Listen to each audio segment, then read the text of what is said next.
So what's next? More investigations, more prosecutions, and more prevention.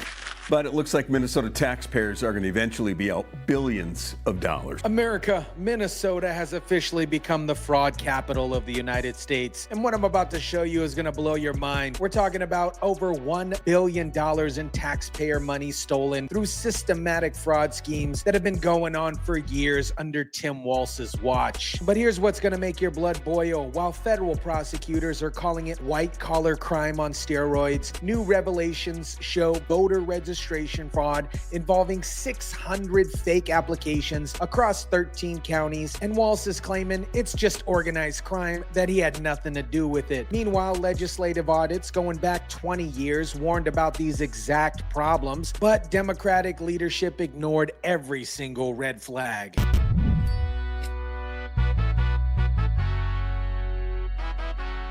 Following the money is a full-time job for federal prosecutor Joe Thompson and his team at the U.S. Attorney's Office in Minnesota. I think we've all come to understand the magnitude of the fraud problem here in Minnesota. What is up, guys? Tyson De La Cruz here. Thank you so much for rocking with me. Now, I've been covering this Minnesota fraud disaster for months. And for those that are just tuning in, what we're dealing with is the largest systematic theft of taxpayer money in American history, all happening under the watch of Tim Walz. This is the same guy that Kamala Harris picked as her running mate. Let me bring some of you guys up to speed on this Minnesota disaster, because if you haven't been following this story, you need to understand the sheer magnitude of what we're dealing with. Federal prosecutor Joe Thompson, who's been leading these investigations, made a prediction that shocked everyone. The total amount of fraudulent taxpayer money will exceed $1 billion in Minnesota. Thompson made headlines this summer in this interview with 5 Eyewitness News reporter Jake Holz. He expects the scope of fraudulent use of taxpayers' money will exceed $1 billion.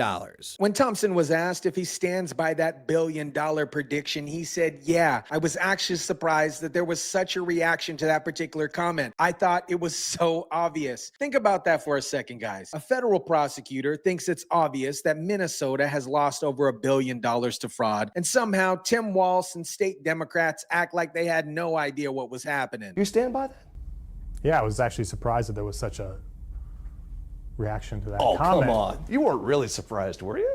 I was. I thought that was obvious. I think ultimately we'll have prosecuted $1 billion worth of fraud. But here's where it gets even worse. Thompson clarified that they'll prosecute over $1 billion worth of fraud. But there's far more than that, he says. We're talking about billions. Billions with a B and an S. This isn't just the feeding our future scandal. This is systematic fraud across multiple state programs, including autism treatment centers, housing programs, and medical assistance. Thompson described it perfectly as white-collar crime on steroids. This wasn't some long-term Ponzi scheme that slowly drained money over years. This was 250, 300, 400 billion out of state coffers into people's pockets. Poof, gone. Now, here's what's really going to make you angry. This fraud didn't happen overnight. This is obvious, right? Legislative audits go back over 20 years warning about these exact problems, but Democratic leadership ignored every single red flag. These are legislative audits Way back. 2003. The legislative auditor looked at controlling improper payments in the medical assistance programs. These audits are from the Office of the Legislative Auditor. The Department of Human Services does not adequately collect financial documentation. Legislative Auditor Judy Randall, who's been in office for over 25 years, has been watching this disaster unfold in slow motion. In 2003, they warned that the Department of Human Services wasn't adequately collecting financial documentation. In 2019, they found that DHS didn't adequately identify and analyze the risks of fraud. 2021, OLA made 14 different findings that showed the internal controls were not adequate. And over the past 20 years, She on this one as well? one person has seen it all. Judy Randall. But here's the most damning part of this story. Randall says they would issue reports with findings, then come back a year or two later and find the exact problems over and over again. You know what's crazy? While we're talking about government systems that have been failing people for decades, there is another system where people get overwhelmed and confused all the time. Medicare. If you're 65 or older, you know how frustrating it can be when you can't get straight answers about your health care coverage. Just like these Minnesota taxpayers couldn't get straight answers about where their money was going. This is exactly why Chapter is different. Unlike Minnesota officials who ignore problems for 20 years, Chapter connects you with trusted advisors who actually work to solve your Medicare problems. No runaround BS. They won't ignore your concerns, just honest guidance to help you find Medicare coverage that actually works for your situation. What makes Chapter trustworthy is they actually listen and then take action. Their advisors take the time to understand your specific needs, explain all your options clearly, and help you make the right choice. Whether you're new to Medicare or dealing with coverage issues, they'll actually work to fix your problems instead of just ignoring them. If you want someone who actually addresses your concerns instead of ignoring them like Minnesota officials, call 270-467-0614 or go to askchapter.org/Tyson. That's askchapter.org/Tyson. Don't let the system fail you. Get the help that actually works. Now back to how these Democrats kept ignoring these fraud warnings. We would issue a report, we would have these findings, and then we would come back a year or two and have the same findings over and over again. What we saw was that role, that regulatory role, wasn't necessarily being prioritized within the culture of state agencies. Translation: Democrat leadership didn't care about preventing fraud because they were too busy giving away taxpayer money to buy votes and look compassionate. Over the past 3 weeks, we've seen more fraud schemes get exposed. The lawmakers are finally starting to take action, but only because the federal government is forcing their hand. The most telling revelation is that a bill to create an office inspector general would have provided independent oversight of state agencies failed to pass the legislature in the spring. The bill was introduced by Senator Heather Guffinson with a goal of ensuring accountability and transparency, but it died at the House. The office of Inspector General is more than catching fraud after it happens. It's about building out a culture of accountability and proactive oversight. Senator Guffinson explained that the Office Inspector General is about building a culture of accountability and proactive oversight, not just catching fraud after it happens, but the acting DHS commissioner opposed of it. Think about how backwards that logic is. They're arguing that having more fraud investigators would somehow lead to more fraud. That's like saying having more police officers would increase crime. But the fraud doesn't stop with taxpayer money. We now have evidence of a systematic voter registration fraud that goes right to the heart of Minnesota's election integrity. 2 people pleaded guilty in federal court to being paid to help register voters. In all, 500 to 600 fraudulent voter registration applications were submitted to election officials in offices in 13 Minnesota counties. This wasn't some small-time operation. This was systematic voter fraud designed to manipulate elections. According to the charging documents, the 2 were paid by an unnamed foundation to help register voters.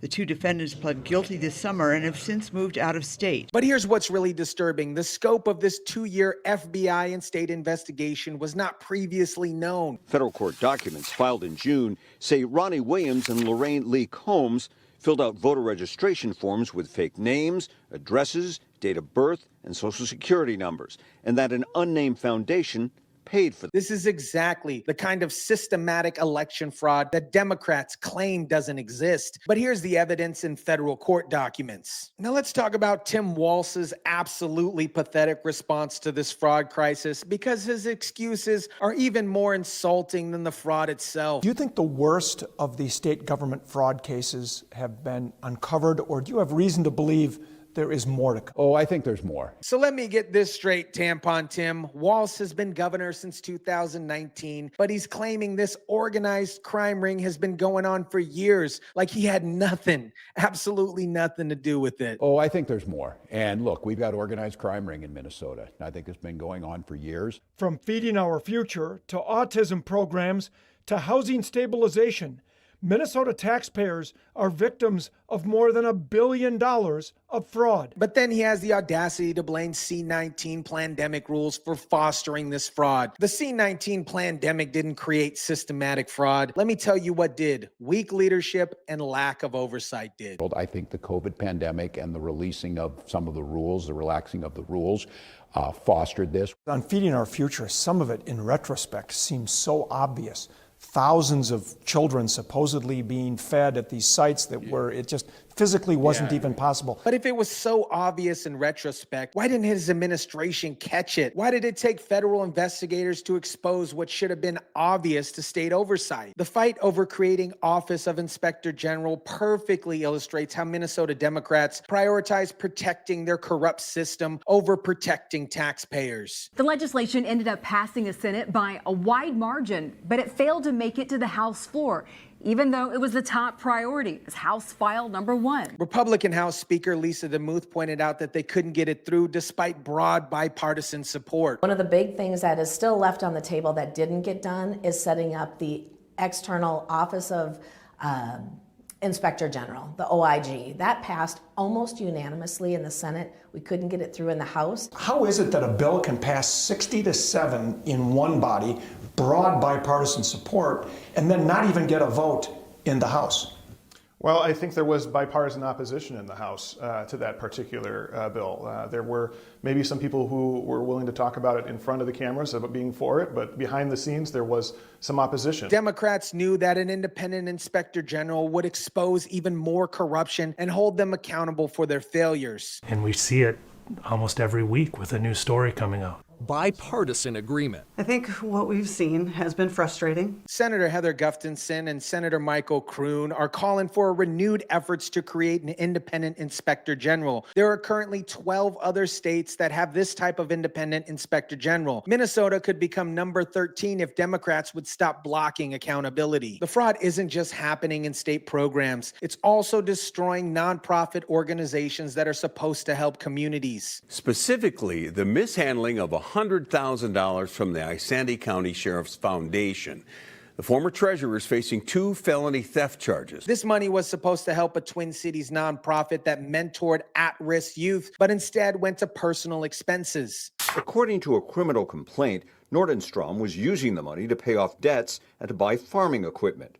Authorities alerted by unusual banking activity. But this case isn't unique. It's part of a pattern. In 2021, Kelly Beth Alonzo Heath pleaded guilty to stealing nearly $100,000 from the Little Falls Youth Hockey Association, where she was the treasurer. This is one of half a dozen cases reported in recent years, totaling over $500,000 in misappropriated funds by nonprofit personnel. These are real victims of Minnesota's fraud culture, people trying to help their communities who get betrayed by corrupt officials. Federal prosecutor Joe Thompson made it clear that they're just scratching the surface of Minnesota's fraud problem, and independent investigations are revealing even more schemes. Do you have to sort of triage cases? Do you have to make hard decisions about what to pursue, even if there's something over here that might be legitimately troubling? Absolutely. I mean, we can't prosecute all the cases. That's not even a realistic goal. Thompson admitted that they have to triage cases because they can't prosecute everything. Think about that. There is so much fraud in Minnesota that federal prosecutors have to pick and choose which billion-dollar schemes to pursue. That is not normal for any state. Do you ever worry about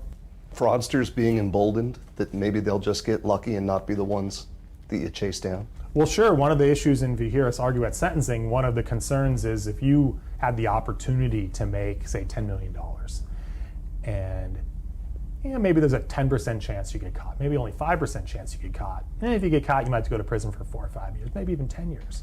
But it sets your family up for generations. Yeah. Would you do it? I suspect there's a line of people outside the courtroom that would take that deal. Thompson's most chilling observation was about the incentive structure for fraud in Minnesota. Do you think we're near the end of these revelations? I believe there's going to be more to come. When we've seen that there's been a lack of internal controls for years and a lack of oversight, I think we have just scratched the surface. The voter fraud scandal gets even more worse when you realized unnamed foundations that paid for fraudulent voter registrations gets 99% of its budget from, get this, state grants. Republican Committee Chair Kristen Robbins, who is running for governor, says she has additional concerns that the unnamed foundation that paid the 2 workers is funded by state taxpayer dollars. So Minnesota taxpayers were literally funding the organization that was committing voter fraud in their own elections. The hearing left more questions than answers, which is typical for Minnesota's approach to fraud, acknowledging that it happened, but not digging too deep into who was really responsible or how to prevent this happening again. Minnesota has officially become the fraud capital of the United States under Tim Walz's watch. The evidence is overwhelming. Over $1 billion billion